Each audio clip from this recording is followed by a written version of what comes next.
He has to be careful not to get down on himself, doesn't he? Well, he's thinking in his mind that he was pretty unlucky that hand, and he's running the scenarios, and if he would have bet on 4th Street, I think that he gets called. Tony G has raised this from just a completely random position with a random hand. He has nothing, and look, Durst latched onto something. He's like, what's going on here? It doesn't seem like Tony has much. So it's interesting that Durst spotted something already. Let's see if he can take advantage of it and re-raise. I mean, what did he spot? I mean, tell me, Phil. I mean, this just is weird. Well, I mean, this is one thing I've learned about Durr is he reads people well. Now, if Tony G, wow, that's pretty sick.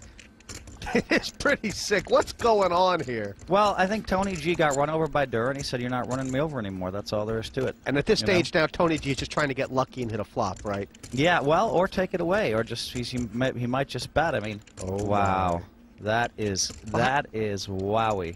How big could this pot get? This pot could potentially be an all-in.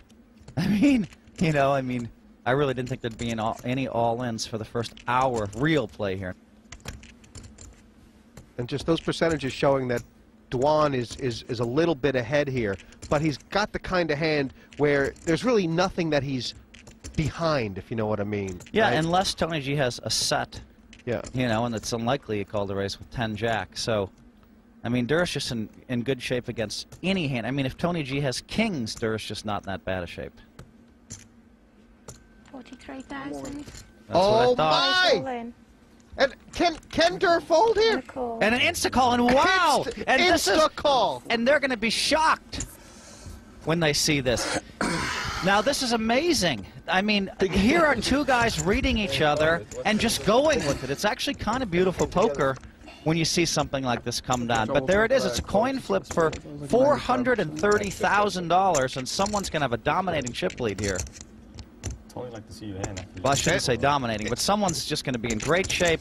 Durr needs a 4, a queen, or a club, and Tony's gotten up. It's Tony G all in. Dwan will be down to like 50,000. He's got a hit here, Phil. Yeah, he really does. Tony couldn't believe the spot he was in when you insta-called. Oh my gosh. Yeah, that's right. When Tony G moved all in, Durr insta-called it.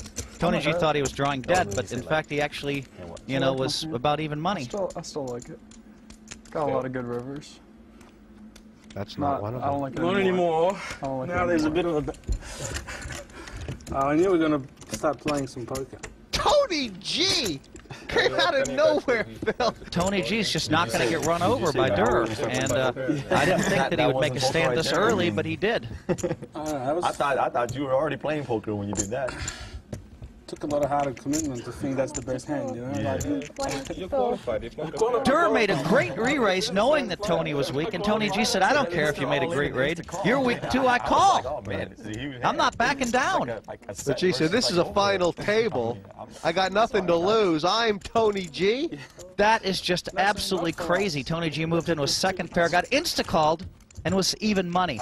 Usually you're crushed when you get insta-called that spot. Only in an insta-call. No, but it's early on. We want to try to get some momentum. Whoever has some chips has a better edge.